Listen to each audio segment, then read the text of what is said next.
AP ఫలితాలు వచ్చి 4 రోజులు అవుతున్నాయి. అయితే పులివెందల ఎమ్మెల్యే వైఎస్ జగన్మోహన్ రెడ్డి అప్పుడే వాళ్ళు మర్చిపోయారేమో తెలియదు, కానీ 5 సంవత్సరాల్లో వాళ్ళు చేసిన అరాచకాలు కావచ్చు, హత్యలు కావచ్చు, దోపిడీలు కావచ్చు, ఇవన్నీ కూడా మర్చిపోయినట్టున్నారు. కరెక్ట్గా ఫలితాలు వచ్చిన 3వ రోజే వెళ్ళి గవర్నర్ గారికి వినతి పత్రాలు, పుంకాలుగా కేసులు నమోదు చేయమని చెప్పి రిక్వెస్ట్లు. అయితే నిజంగా జగన్మోహన్ రెడ్డి భయపడ్డా? 4 రోజులకే ఇలాంటి పరిస్థితి ఉంటే ఇంకా 5 ఏళ్ళు ఎలా ఉంటాడు, ఏం చేస్తాడనేది మనతో పాటు సీనియర్ జర్నలిస్ట్ డివస్ గారు ఉన్నారు, వారిని అడిగి తెలుసుకుందాం. సార్ నమస్తే. నమస్తే సార్. ఫలితాలు వచ్చిన మరుసటి రోజు నుంచే వీళ్ళు చాడీలు చెప్పడం షురూ చేశారు. అదీ కాక పులివెందల ఎమ్మెల్యే వైఎస్ జగన్మోహన్ రెడ్డి మా వాళ్ళపైన దాడులు చేస్తున్నారు, మా వాళ్ళని భయపెడుతున్నారు, భయభ్రాంతులు చేస్తున్నారని చెప్పేసి అంటున్నారు. కానీ గతంలో చూసుకుంటే మా వాళ్ళు సింహం సింగిల్గా వస్తుంది, ఒకళ్ళేమో నీ అమ్మ మొగుడా అనే మాటలు కావచ్చు, ఇలాంటి ఘోరాతి ఘోరమైనవి కావచ్చు, అరాచకాలు కావచ్చు, మార్చల్లో జై జగన్ అనకపోతే గొంతు వేయడాలు కావచ్చు, పిన్నెల్లి ఈవీఎంలు బద్దలు కొట్టడాలు కావచ్చు, పెట్రోల్ బాంబులు కావచ్చు, చెరుకు తోటల్లో అమర్నాథ్ అనే పిల్లని తగలబెట్టడం కావచ్చు, ఇలాంటివన్నీ చూసిన వాళ్ళు, చేసిన వాళ్ళు, చేయించిన వాళ్ళు ఈరోజు ఇట్లా వచ్చేసి ఫిర్యాదులు చేస్తున్నారంటే ఎందుకో కొంత హాస్యాస్పదంగా అనిపిస్తా లేదా? దీన్ని ఎలా చూడాలంటారు? హత్యలు జరిగిపోయినాయా? తోటలు నరికేశారా? గ్రామ బహిష్కారాలు చేశారా? శిరోముండనాలు చేశారా? సజీవ దహనాలు చేశారా? పార్టీ కార్యాలయాలు ధ్వంసం చేశారా? పార్టీ కార్యాలయాలు తగలబెట్టారా? ఏం జరిగింది ఈ 4 నెలల్లో? ఈ 4 రోజుల్లో ఏం జరిగిందని జగన్మోహన్ రెడ్డి గగ్గోలు పెడుతున్నాడు. ఆయన ఏంది అంతమాట అనేసావు పులివెందుల ఎమ్మెల్యే అని? మామూలుగా అయితే ప్రతిపక్షం అయితే లేదు. అవును, ముఖ్యమంత్రి కాదు. ఇప్పుడు కొత్త ముఖ్యమంత్రి చంద్రబాబు అవుతున్నారు కాబట్టి అంటే ఇది గ్యారంటీగా ఉండే పదవి కదా. ఇది పులివెందుల ఎమ్మెల్యే. ఆఫ్ కోర్స్ కరెక్టే. పులివెందుల ఎమ్మెల్యే జగన్మోహన్ రెడ్డి ఆయన మొన్న ప్రెస్ మీట్లో కన్నీళ్లు పెట్టుకున్నట్టుగా చేసింది నవ్వుల పాలైంది. 5 ఏళ్ళు జనాన్ని కన్నీళ్లు పెట్టించుకొని ఇవాళ నువ్వు కన్నీళ్లు పెడితే నవ్వుతారా? నవ్వుతారు కదా.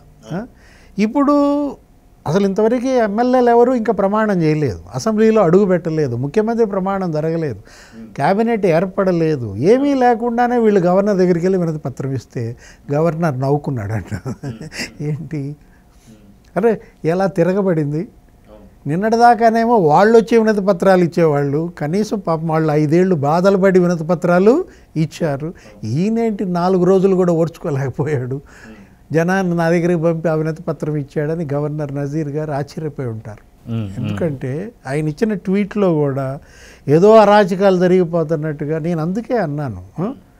సాక్షి మీడియాలో వాళ్ళ యొక్క మెయిన్ స్ట్రీమ్ మీడియా కావచ్చు అందరూ అయ్యే చూపిస్తున్నారు, సోషల్ మీడియా కావచ్చు, అంటే అక్కడక్కడ జరిగి ఉండొచ్చు అరాకొరగా. వాటిని వీళ్ళు పదే ఎక్స్పోజ్ చేసి వాళ్ళ మీడియాలో చూపించడం వల్ల ఏమవుద్ది, కొట్టేస్తే పోలా అనిపించదు, మిగతా చోట్ల కూడా చేసేస్తే పోలా అనిపించదు. అనవసరంగా ఇది స్ప్రెడ్ చేస్తున్నారు. ఇది ఒక అంటువ్యాధిగా మారుద్ది అనమాట. వీళ్ళు దీన్ని చూపించటం వల్ల మిగతా చోట్ల కూడా ఇవి చెయ్యండిరా అని చెప్పినట్టు అవుద్ది. చిన్నవి జరిగినా కూడా అంత భూతద్దంలో చూపించడం వల్ల జరిగే ఉపద్రవం. మీడియా కూడా సంయమనం పాటించాలనేది అందుకే. ఇప్పుడు జగన్మోహన్ రెడ్డి ఈ 4 రోజుల్లో ఏం జరిగిందని నేను అన్నది అదే అన్నమాట. మనం చూసాం, తెలుగుదేశం పార్టీ కార్యాలయం మంగళగిరి ఎన్టీఆర్ భవన్ని ధ్వంసం చేశారు. ఏమన్నాడు ఆ రోజు ఇదే జగన్మోహన్ రెడ్డి? మా వాళ్ళకి బీపీ పెరిగిందన్నాడు. మా వాళ్ళ ఆప్యాయతలు అనురాగాలు బీపీగా మారిందని ఆ రోజు ఆ వీడియో తిరుగుతోంది, ఇప్పుడు వైరల్ అవుతుంది. అంటే వీళ్ళకి బీపీ పెరిగిందని అనుకోవచ్చు కదా. మరి వీళ్ళు మనుషులే కదా, వీళ్ళకి బీపీలు ఉంటాయి కదా. అంటే మీ వాళ్ళకి పెరిగేది బీపీ, మరి వీళ్ళకి పెరిగేది బీపీ కాదా? అంటే ఆ స్థాయిలో అసలు జరిగినాయా? ఇప్పుడు తాడేపల్లి కేంద్ర కార్యాలయం వైసీపీని ఏమైనా తగలబెట్టారా, ధ్వంసం చేశారా? లేదు కదా. మంగళగిరి ఎన్టీఆర్ భవన్నే కాదు, గన్నవరం తెలుగుదేశం పార్టీ కార్యాలయం తగలబెట్టారు, మాచర్లలో తగలబెట్టారు, బ్రహ్మారెడ్డి ఇల్లు తగలబెట్టారు, వాహనాలు ఎన్ని తగలబెట్టారు, పట్టాభి ఇంటి పైన పడి ధ్వంసం చేశారు. ఏది గత 5 ఏళ్ల జగన్మోహన్ రెడ్డి పాలనలో జరిగిన అరాచకాలు, హింస, విధ్వంసాలు, 70 మంది తెలుగుదేశం కార్యకర్తలను హత్యలు చేశారు. ఎస్సీలు, ఎస్టీలు ఎంతమంది బలయ్యారు? శిరోముండనాలు పోలీస్ స్టేషన్లో చేశారే.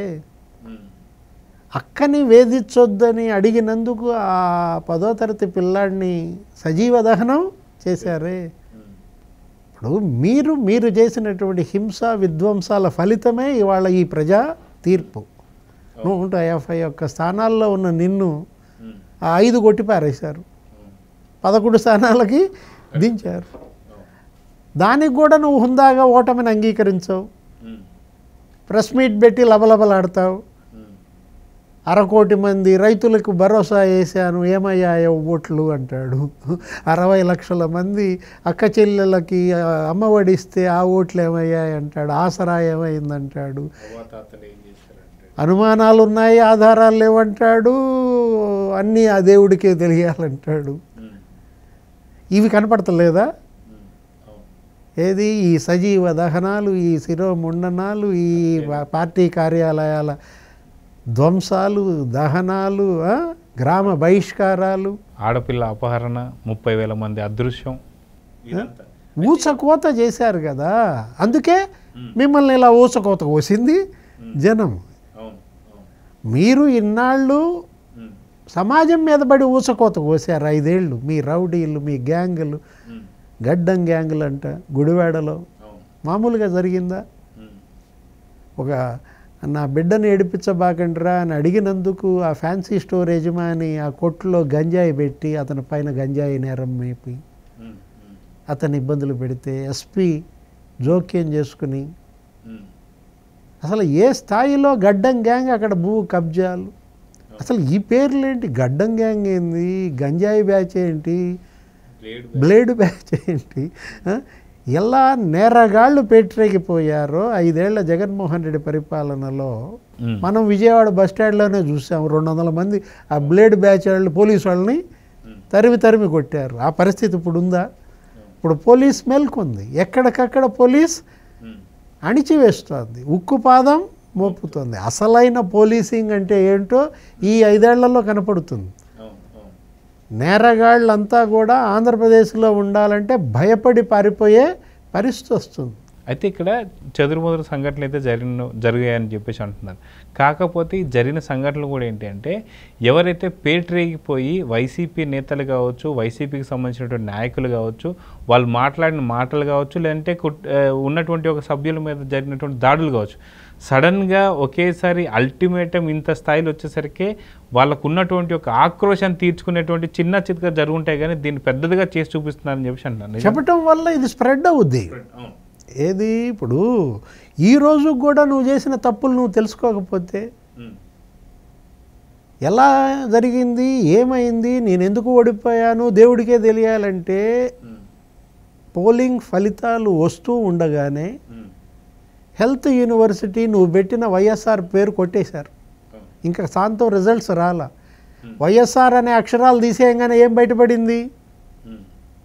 ఎన్టీఆర్ అనేది బయటపడింది. నువ్వు మార్చిన ఎన్టీఆర్ హెల్త్ యూనివర్సిటీ పేరు ప్రజలు తిరగబడ్డారు. ఓట్ల రూపంలో వాళ్ళ ఆగ్రహం, ఆ ఓట్లేసి ఆ ఫలితాలు వచ్చినా కూడా వాళ్ళ ఆగ్రహం చల్లారకపోతే చంద్రబాబు ముఖ్యమంత్రి అయి ప్రభుత్వం మార్చేదాకా పేరు కూడా వాళ్ళు ఓపిక పట్టలేకపోయారు.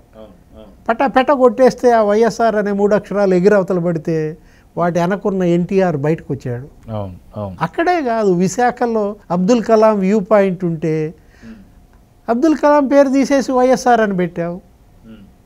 ఒకవైపు ఏమో కౌంటింగ్ జరుగుతోంది, సగం ఈవీఎంలే కంప్లీట్ అయ్యాయి, ఇంకో వస్తుంది ఫలితాలు. జగన్మోహన్ రెడ్డి ఘోర ఓటమి, చిత్తుగా ఓడిపోతున్నాడని శాంతం అవ్వలేదు. అక్కడ వైఎస్ఆర్ అనేది ఎగిరిపోయింది. విశాఖపట్నంలో వైఎస్ఆర్ వ్యూ పాయింట్ అనేది ఏం బయటపడింది? వైఎస్ఆర్ అక్షరాలు అనుకున్న అబ్దుల్ కలాం బయటకు వచ్చాడు. అబ్దుల్ కలాం కంటే గొప్పాడా? ఎన్టీఆర్ కంటే గొప్పాడా? నువ్వు చేసిన తప్పులు నువ్వు ఇంకా తెలుసుకోకపోతే, ఇంకా పశ్చాత్తాపం రాకపోతే, ఓటమిని హుందాగా అంగీకరించకపోతే ఏమీ జరగకుండానే హింస విధ్వంసం లబలబలాడి గగ్గోలు పెట్టి గవర్నర్ దగ్గరికి వినతి పత్రాలకు పంపిస్తే అసలు ఏమైంది? 4 రోజులకే ఇంత ఇది చేయాల్సిన అవసరం ఉందా? గుండెలాగి సరిపోతున్నారని ఇవాళ మీడియాలో జగన్ ఓటమి తట్టుకోక ఆగిన గుండెలు అంట.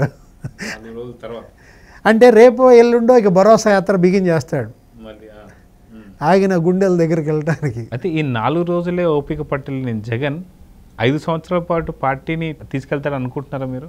పార్టీ ఉంటుందా? నువ్వేంటంటే పార్టీని తీసుకెళ్తాడా అని అంటున్నావు. పార్టీని తీసుకెళ్ళాలి, కరెక్టే. తీసుకెళ్ళాలంటే ముందు పార్టీ ఉండాలిగా. తెలంగాణలో బీఆర్ఎస్ ఏమైంది? ఆయన ఉద్యమ నాయకుడు, పోరాట యోధుడు. తెలంగాణ నేనే తెచ్చానన్నాడు, చావు నొట్టు తలకాయ పెట్టి తెచ్చానన్నాడు, ఫాదర్ ఆఫ్ తెలంగాణ అన్నాడు.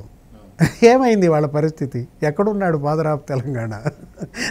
ఇవాళ బీఆర్ఎస్ 3వ స్థానానికి పార్లమెంట్ ఎన్నికల్లో 14 ఎంపీ సీట్లలో పడిపోయిందంటే, మొత్తం బీజేపీ అక్కడ కమ్మేసుకుందంటే, బీజేపీ ఇవాళ బీఆర్ఎస్ బీజేపీలో విలీనం అవుతుందని రేవంత్ రెడ్డి అంటున్నాడు.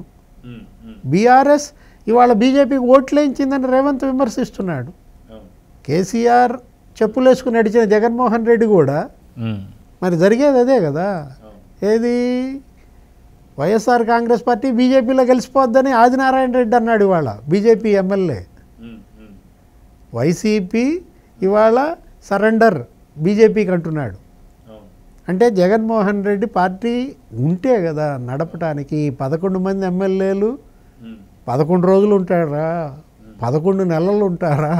చూడాలా. ఎప్పుడు ఫస్ట్ అసెంబ్లీ సెషన్కి ఉంటారు, నెక్స్ట్ అసెంబ్లీ సెషన్కి ఎంతమంది తెలుగుదేశంలో చేరతారు, ఎంతమంది జనసేనలో బీజేపీలోకి వెళ్తారో చూడాలి. 4 ఎంపీల్లో ఆల్రెడీ 3 బీజేపీకి మాట్లాడేసుకున్నారన్నారు. ఆ 4వ ఎంపీ అవినాష్ రెడ్డి బీజేపీలో చేరతాడని జగనే చెప్పాడు సునీతకి.